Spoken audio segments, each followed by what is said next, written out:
Good morning, and thank you for taking the time to listen to this webinar. Today I want to discuss with you the different ideas on how you access information and the accessing of that information that you need in order to change your life. There are many things that have to be done in order to build up a different philosophy and change the way that you are. If you're trying to grow, if you're trying to change, if you're trying to enhance your life in many different ways, there are things that you can do, and the question is, where do you get this idea from? Where do you access the information? How do you build up that process, and where do you start? Let me share with you two of the best sources of information that's available, which I believe is of primary concern, especially given that you're trying to change your life and the steps to take. Those are the best sources. First, these are the experiences that you have about your own life, your own experiences. Become a good student of your own life. It's the information that you're most familiar with and you feel the strongest about at all time because it makes up your life. And these are the most important studies. In studying your own life, you have to be sure to study the negative as well as the positive. You see, there are issues in which at times you're going to make a difference, or whether or not there's going to be a difference in the system, is if your life is going to change. By knowing the failures, knowing the successes, you'll be able to make that difference. You see, our so-called failures serve us because they teach us valuable information. They're frequently the best teachers that we could have, better than our successes, on the ways that we learn on how to do something right. Unfortunately, but just the way it is, simply sometimes just the way to doing it wrong. And doing it wrong is the great school of learning that you can attend. And I would suggest that you not take too long doing this. See, if you've done something wrong for the last 10 years or 5 years, I wouldn't suggest you take another 5 or 10 years to reaccustom yourself to what you've done. However, what a close at hand and excellent way to learn from your own experiences. You see, I was told when I was younger, I was asked that question, how long have you been working now? Since I started working right after I graduated from college, and I was asked that question. And I said, well, I've been working for about 3 years. And the person that asked me the question said, how are you doing? I said, not very well. He said, well, it's interesting. He said, I suggest that you don't do that anymore. 3 to 4 years is long enough to operate without a plan. Or better yet, 3 to 4 years, if you had a good plan, would have made a difference. But the wrong plan, I suggest you change that.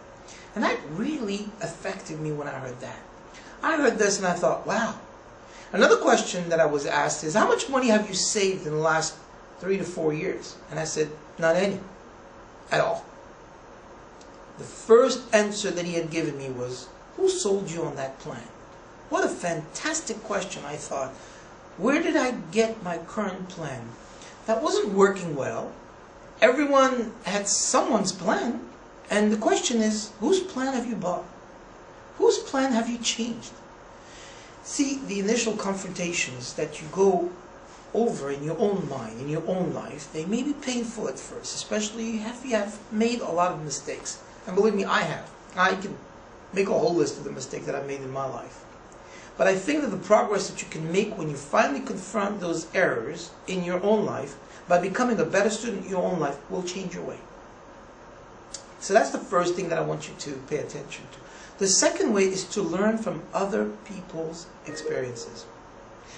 Remember, you can learn from other people whether they have done things right or wrong. You can learn from the negative as well as the positive. The Bible is such a great book because it is a collection of human stories representing both sides of the ledger.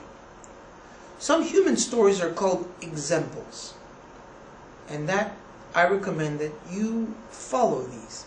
Do what these people did. Other human stories are called warnings. Don't do what these people did. What a wealth of information if you think about it, knowing what to do and what not to do. If your story gets in somebody's book, make sure that they use it as an example, not a warning. And that's what you want about your own life, to be an example to others, not a warning. Now, there are 3 ways to learn from other people. And this is what I believe you should do. The first is to listen to the programs and read the books. And all the books that you can get your hands on.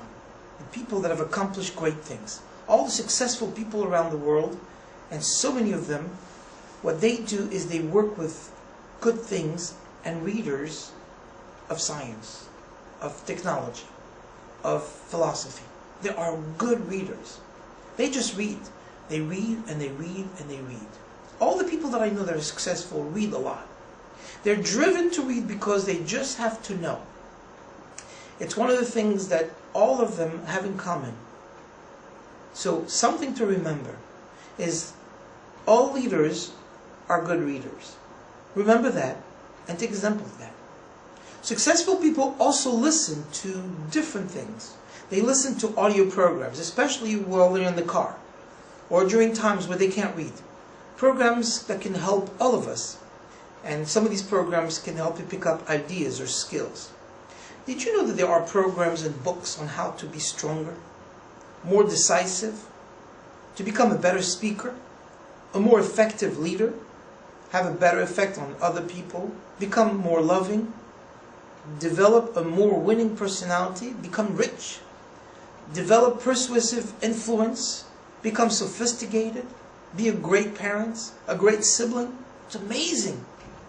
But people don't utilize these resources. How would you explain that? It's hard to think that all this is available, but people don't use them. Did you know that hundreds of successful people have written their stories in books? And they told the world how they became successful. But yet most people don't want to read that or don't want to listen to them. How would you explain that? People say, well, they're busy. They say, if you work like I work every single day, by the time I get home and I'm so tired and exhausted, it's so late, I just got to eat something and watch a little TV and I go to bed. That's why I can't read. Can you imagine someone who's behind on their bills?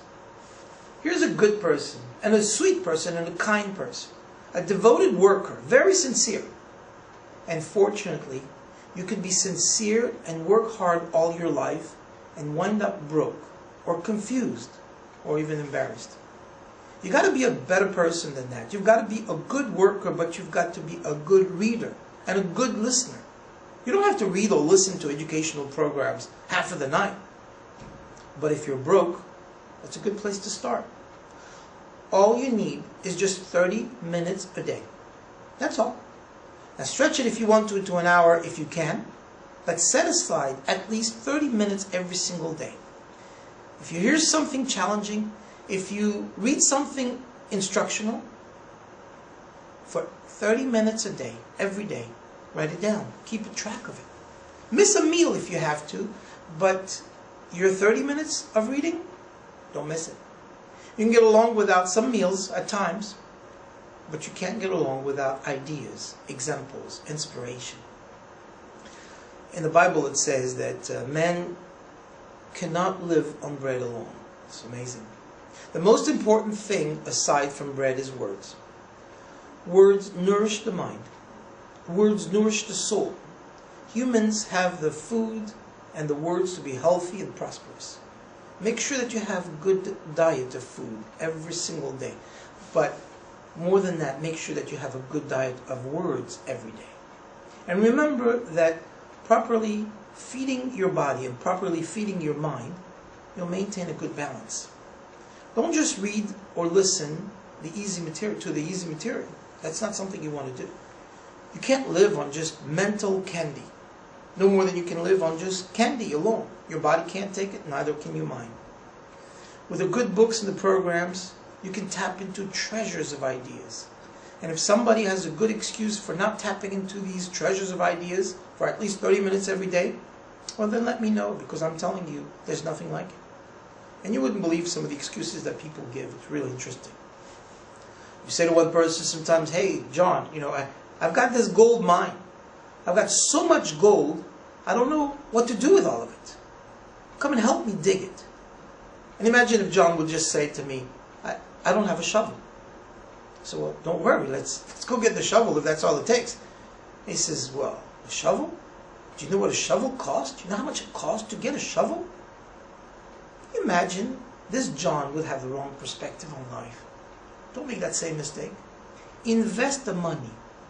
Get the programs and the books. The best money you can spend in the money invested in your self-education. Don't shortchange yourself.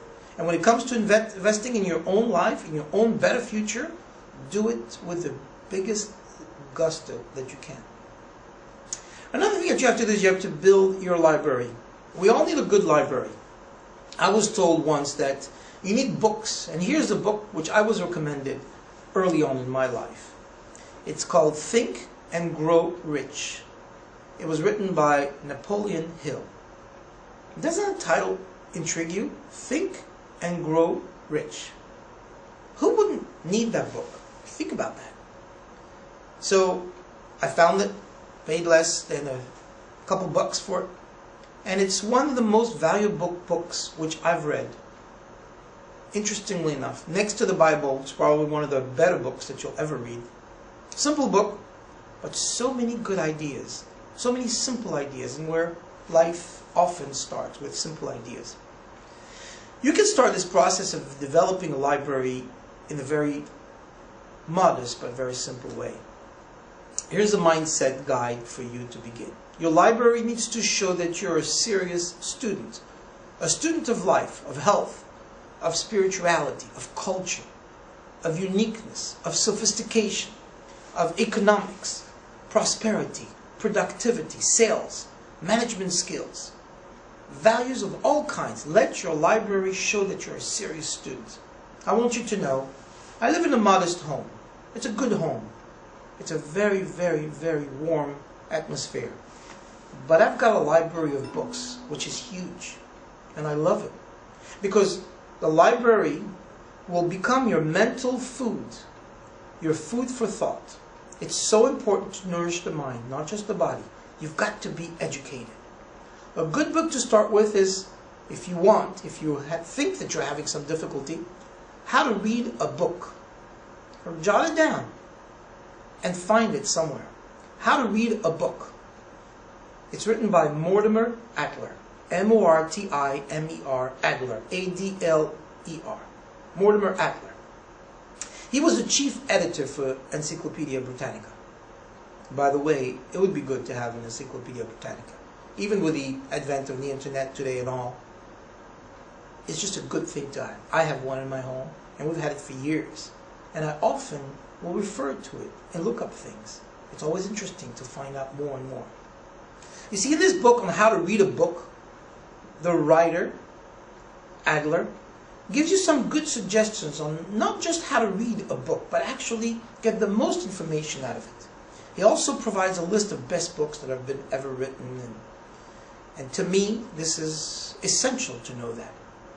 Now, I'm not just telling you this because it worked for me. I'm telling you this because if it suits you, fine. If it doesn't suit you, then keep looking until you find something that does suit you. Just be sure to keep your library well balanced. Let me give you some examples of things that you should have in the library. Number one is a book or books about history. You need to know about American history, international history, family history, political history. There's a sort of knowledge there that will illustrate for you the state and the life and different ways of how things have changed in the past few years, in the past many years. I obviously, as far as I'm concerned, and being, an Orthodox Jew, I believe that a lot of the history comes, or the original history comes from the Bible. So I'm an avid reader, and I'm a strong believer in the Bible and what it brings and what it has. Because once you realize the next logical step of reading, of learning, of understanding, is to realize the things that you have to do to make changes in life. See, history helps us understand that there is things that work and things that don't work. And what do we do with the seeds, the soil, sunshine, the rain? Also tells us on how human beings have done with these resources in the past years and whether or not they've changed their lives, you'll find that many of them transform from non-productive citizens to productive ones. That's what history is for, to learn the lessons of our ancestors and be a good student of history. And if you are a believer and you do use the Bible, learn from these. These are mentors that we can have for the rest of our life. That's the gift that God gave us. That's the gift that humanity gives us, to learn from the past. The next crucial topic is philosophy. You might need a little bit of help in finding the best way, because philosophies are sometimes hard to comprehend, the different aspects of philosophy. So just don't read any kind of difficult philosophy. Start with the easy stuff. Try to tackle the more difficult to comprehend stuff later on. But that's how you grow as a person. You'll get better and better as you read more and more. Here's another advice which I think you should be careful with. This may sound harsh, but it's so true. Skip the trash. Sometimes you can find something valuable in a trashy novel or trashy papers, but I wouldn't take the time to read something like that. I've got better things to do as far as I'm concerned in my life. You see, you can find a crust of bread in the garbage. You sure can. But I wouldn't dig through it. There's simply not enough time for me to do that. Not in my life, not what I'm looking for, not the person that I want to be. So for the brilliant stuff, skip the trash. Skip the bad things. Skip the things that are unnecessary, that don't teach you anything, that just bring nothing to your life. Another thing that you need to read about or understand is accounting. You've got to have at least some primary understanding of accounting. Kids, for instance, they should start learning the difference between a debit and a credit. They need to know that. Tell you something else that you need to know a little bit about is the law. You don't have to become a lawyer, and you don't have to put together contracts, what to sign, what not to sign, but you need to understand the general basics on how to be safe. All of us need a little bit of law, especially in these challenging times that we live in today. And I strongly suggest that you do hire an attorney. Check out the things that you own. Check out the things that you do. Check out the contracts about your home or some of the things that you have or your assets. Check it in advance so that you know what to do and to be prepared. You never know what could happen. Trust me, I'm a good student of that. I've gone through many issues in my life. Did I wish I would have done it better? Absolutely. Learn from that. I'm here to let you know that there are ways that you can change. There are ways and things that you can do to amend the things that you've done. And if you've made a mistake, say you're sorry and move on. All you can do is make it up, but start today. Start today and make that difference. I'm asking you to study a little bit of law and know what to sign when necessary, but not become a lawyer. Know how to defend yourself if need be, and have the right people by you. And when you do sign something, don't sign too quickly. Be a student. Don't be a lazy learner and just say, well, I had to sign it. You don't have to. So you've got to build a good library. And that shows that you're a serious student, a personnel development in all areas. That's what you're looking for. Begin with a few good books, and soon you'll open up a whole new world of fresh ideas. I'm telling you, this could be the best thing that happens to your life. Things that will change who you are and what you do. By acquiring knowledge and growing in that knowledge, you'll become a different person. Besides the fact that you'll become more educated and more knowledgeable, you'll feel good about the decisions that you make. You'll understand what life is all about and where you need to go. You can't just say, I need to focus strictly on my children. You can't just say, I need to focus strictly on my work. It's got to be a balance. Life is a balance of personal issues, professional issues, and spiritual issues. You have to constantly balance those out. With your family, you have to be attentive, and you have to know what to say, what to answer. You have to know how to provide for their needs. In your job, you need to do the same thing. You need to be of a person that people will appreciate. You need to bring value to the market so that you can have value to your work. You need to have skills. And spiritually, you need to have a good relationship with yourself so you can communicate with God. And I'm not asking you to become a believer. I am a believer, but I'm not asking you to become a believer. However, whomever and whatever you believe in, you need to have that good relationship. So that spiritually, you feel content. Spiritually, you feel fulfilled. There is a greater purpose for us to be in this world. It's not just to be here for a few weeks, a few years, or a few decades. No. We're here for a reason. And whatever that reason is, for each and every one of us, it's unique. But you have to develop your full potential. To do that, you have to know where this information comes from. And therefore, you need to build your knowledge. You need to build your mind. You need to feed your mind. You need to feed it with the good things. Don't fear the stuff that's out there that you have no control over.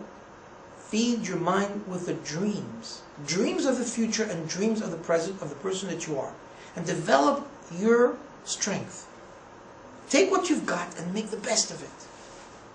I'm telling you, this will be a dream come true. Alright, so I hope this will help. I hope this will get you going. I hope this will give you a basic understanding of where you need to go and what you need to do. I hope you can start today. And God bless you to be successful in all that you do. And God bless you to be strong and to arrive at the conclusion that you are a beautiful person that can do remarkable things and make this world a better place to be. Thank you very much for listening and have a great day. God bless you.